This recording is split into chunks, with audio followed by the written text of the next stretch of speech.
বিসমিল্লাহির রহমানির রহিম। আসসালামু আলাইকুম বন্ধুরা, কেমন আছেন? আশা করি যে যেখানে আছেন সবাই অনেক ভালো আছেন। আলহামদুলিল্লাহ, আমিও আমার পরিবার নিয়ে ভালো আছি। আজকে আর একটা নতুন পিঠার রেসিপি নিয়ে চলে এসেছি। আশা করি অনেক ভালো লাগবে। মজাদার একটা ইউনিক রেসিপি। দেখতে চাইলে লাইক দিয়ে আমার সাথে ভিডিওটা কন্টিনিউ করার অনুরোধ রইল। ভিডিওটা স্কিপ করবে না, স্কিপ করলে ভিডিওর কোনো অংশ বাদ পড়ে যাবে বন্ধুরা। তাই সম্পূর্ণ ভিডিও দেখার অনুরোধ রইল। আজকে আমি এতক্ষণ হয়তো বুঝে গিয়েছেন কি পিঠা বানাবো। আজকে আমি খিরসা পাটিসাপটা পিঠা বানাবো। খেতে অসাধারণ লাগবে বন্ধুরা। এক চুলার মধ্যে আমি সুজি দিয়ে আজকে খিরসাটা বানিয়ে নেবো। আপনারা চাইলে চাউলের গুঁড়া দিয়ে বানিয়ে নিতে পারেন। আমি সম্পূর্ণ সুজি দিয়ে বানাবো। অপর চুলার মধ্যে আমি হাফ লিটার দুধ গরম করতে দিয়েছি। সুজিটা একটু টেলে নিচ্ছি যেন একটা সুন্দর স্মেল আসে, সেজন্য। আর বন্ধুরা, কে কোথা থেকে ভিডিওটা দেখতেছেন অবশ্যই একটা ছোট্ট কমেন্টসে বলবেন। আর বন্ধুরা, আমার ভিডিওটা কন্টিনিউ করার অনুরোধ রইল। অনেক কষ্ট করে একটা ভিডিও রেডি করি। একটা ভিডিওর পিছনে কিন্তু 4-5 ঘন্টা সময় যায়। যারা প্রিয় অপরা ভাইয়েরা ভিডিও বানায় তারা জানে অনেক কষ্ট করে একটা ভিডিও বানায়। বন্ধুরা, স্কিপ করবেন না, ফুল ওয়াচ করে দিবেন। আমি সুন্দর করে সুজিগুলাকে টেলে নিচ্ছি। আপনাদের সাথে গল্প করতে করতে দেখুন আমার সুজিটা টালা হয়ে গিয়েছে। আর টালবো না, কালচে হয়ে গেলে কালারটা ভালো লাগবে না। সেই জন্য সুন্দর একটা ফ্লেভার আসে। এভাবে সুজি যদি টেলে যে কোনো নাস্তা বানানো হয় তাহলে খেতে অসাধারণ লাগে। দেখুন বন্ধুরা, 1 কাপ সুজির জন্য এখানে আমি হাফ লিটার দুধ গরম করে নিয়েছি।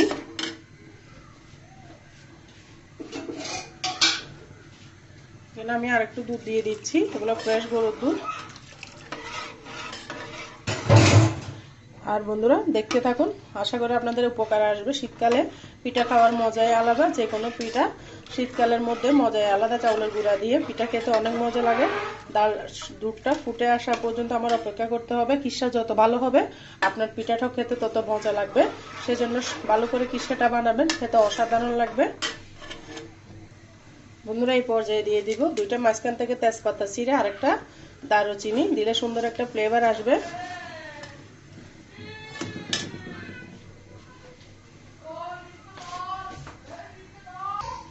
দেখুন বন্ধুরা, এই পর্যায়ে আমি এখানে অ্যাড করে দিব স্বাদ মতো চিনি। অবশ্যই খিচ্ছার মধ্যে ভালো মতো চিনি দিতে হবে, না হলে কিন্তু খেতে ভালো লাগবে না। সেজন্য চেষ্টা করবেন ভালো মতো চিনি দেওয়ার জন্য।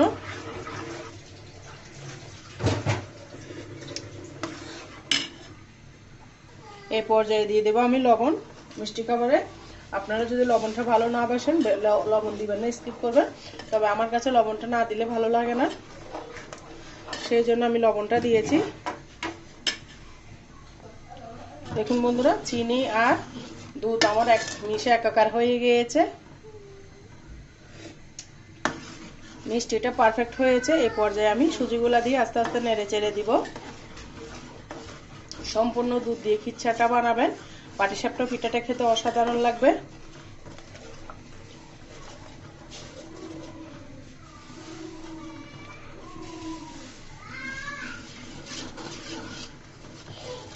আপনারা চাইলে বন্ধুরা নারকেল কুড়া দিতে পারেন, তবে আমার বাসায় নারকেলটা তেমন পছন্দ করে না, সেই জন্য আমি নারকেলটা দিলাম না। সম্পূর্ণ দুধের সাহায্যে আমি আজকের পাটিসাপটার খিচ্ছাটা বানিয়ে নিয়েছি। দেখুন বন্ধুরা, সুজিটা হতে কিন্তু বেশি সময় লাগে না, অল্প সময়ের মধ্যে হয়ে যাবে।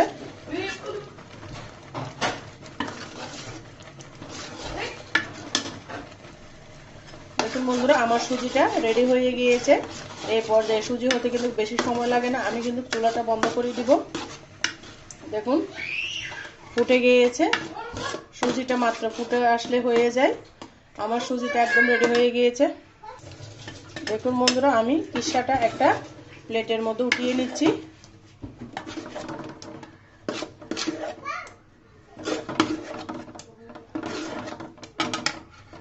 উঠিয়ে নিচ্ছি আমি। দেখুন বন্ধুরা, এখানে আমি পাটিসাপটা যে ব্যাটারটা রেডি করে এটা আর শেয়ার করলাম না, ভিডিওটা বড় হয়ে যাবে। সেই জন্য এটা আমি সেই ব্যাটারটা বন্ধুরা চাউলের গুঁড়া ময়দা দিয়ে ডিম দিয়ে আমি সুন্দর করে মেখে রেখেছি। দেখুন ঘনত্বটা দেখতে পারতেছেন কতটা ঘন রেখেছি। ঠান্ডা নর্মাল পানি দিয়ে ডিম দিয়ে আমি সুন্দর করে মেখে নিয়েছি। এই পর্যায়ে আমি এখানে একটা প্যান বসিয়ে দিয়েছি, দিয়ে সুন্দর করে একটা শিশুর সাহায্যে প্যানটার মধ্যে একটু মুছে নিচ্ছি। চুলার আগুনটা এই পর্যায়ে কমিয়ে দিব।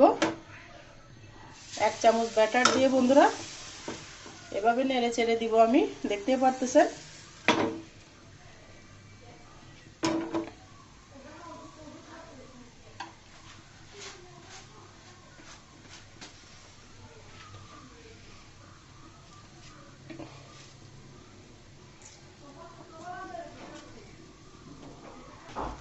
দেখুন বন্ধুরা, প্রথম পিঠাটা আমি সুন্দর করে উল্টিয়ে বানিয়ে নিচ্ছি। দেখুন বন্ধুরা, আমি একটা পিঠা উঠিয়ে নিয়েছি। এবার আরেকটা পিঠার জন্য ব্যাটার দিয়ে দিচ্ছি।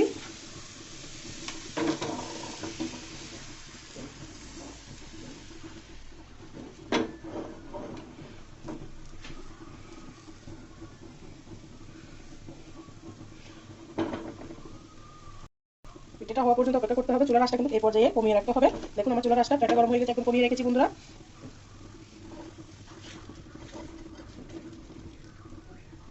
দেখুন বন্ধুরা, এই পর্যায়ে আমি উল্টিয়ে দিব। উল্টিয়ে দিয়ে খিসা রেডি করেছি সেটা দিয়ে দিব।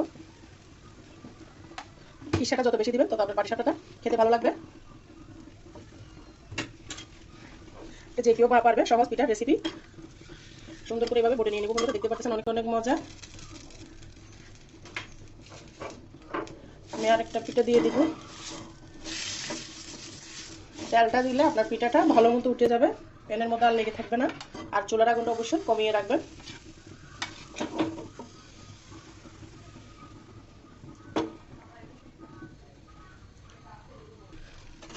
এখন বন্ধুরা আমি এই পিঠাটাকে উল্টিয়ে দিয়েছি। এই পর্যায়ে আমি সুন্দর করে বটে বটে নিয়ে নিব। আর কে কীভাবে পাটিসাপটা বানান অবশ্যই ছোট্ট একটা কমেন্টসে বলবেন। অনেক গরম বন্ধুরা, সাবধানে ধরতে হবে। এই কাজটা কিন্তু একটু হাত দিয়ে ধরতে হয়, না হলে কিন্তু সুন্দর হয় না। সেই জন্য নতুন রাঁধুনি আপনারা অবশ্যই সাবধানে ধরবেন। সব কিছু কিন্তু চামচ দিয়ে ফোন দিয়ে হয় না, মাঝে মধ্যে একটু হাতে সাহায্য করতে হয়। সেরকম এই পাটিসাপটা পিঠাটা একটু হাত দিয়ে করতে হয়। আর 1 চামচ ব্যাটার আমি দিয়ে দিচ্ছি। চাউলের গুঁড়োটা অবশ্যই দিতে হবে, তাহলে কিন্তু আপনাদের পাটিসাপটাগুলো মজা হবে। বন্ধুরা এটা উল্টিয়ে দিব। এভাবে উল্টিয়ে দিলে আপনার পিঠাটা উপরে নিচে সমানভাবে হবে, কাঁচা থাকবে না। সেজন্য চেষ্টা করবেন উল্টিয়ে দেওয়ার জন্য। পুরটাকে ভালো মতো দিয়ে দিবেন, তাহলে কিন্তু খেতে ভালো লাগবে।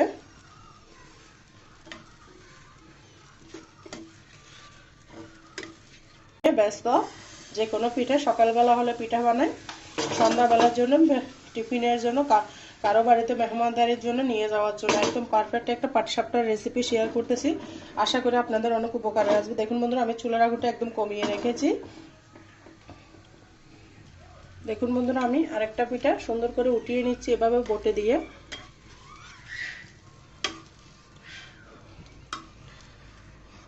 উঠিয়ে নিলাম। একে একে করে আমার সব পিঠা কিন্তু হয়ে যাচ্ছে।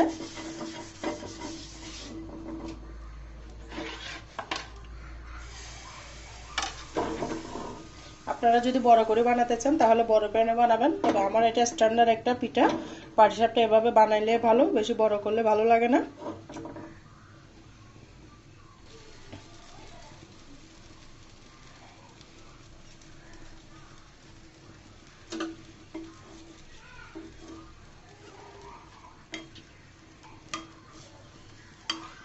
আরেকটা পিঠা বানিয়ে নিলাম।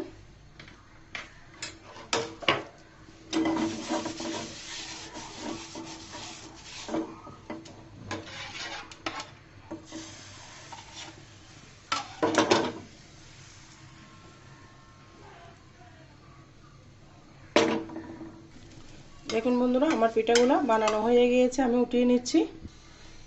দেখুন বন্ধুরা, আমার পাটিসাপটা পিঠাগুলো কেমন হয়েছে। সম্পূর্ণ পাটিসাপটা পিঠা আমি বানিয়ে নিয়েছি। দেখতে যতটা লোভনীয়, খেতে কিন্তু তার থেকেও বেশি অসাধারণ হয়েছে। অনেক অনেক টেস্টি পাটিসাপটার রেসিপি। আশা করি আপনাদের কাছে অনেক ভালো লেগেছে। বন্ধুরা কেমন হয়েছে ছোট একটা কমেন্টসে বলবেন। ভিডিওটা যদি ভালো লাগে লাইক কমেন্ট শেয়ার করতে ভুলবেন না বন্ধুরা। আর যারা আমার সাথে এতক্ষণ পর্যন্ত ছিলেন সবাইকে অসংখ্য ধন্যবাদ, অনেক অনেক ভালোবাসা। সবার জন্য শুভকামনা দোয়া রইল। দেখুন বন্ধুরা, কটাটা পুরে ভরা ঠাসা একটা পাটিসাপটার পিঠার রেসিপি। আশা করি অনেক ভালো লেগেছে বন্ধুরা। ভালো লাগলে লাইক কমেন্ট শেয়ার করতে ভুলবেন না। আজকের মতো আমি এখানে বিদায় নিচ্ছি। সবাই দোয়া করবেন আমার জন্য, আমার পরিবারের জন্য। আল্লাহ হাফেজ। আসসালামু আলাইকুম রহমতুল্লাহি ওয়া বারাকাতুহু।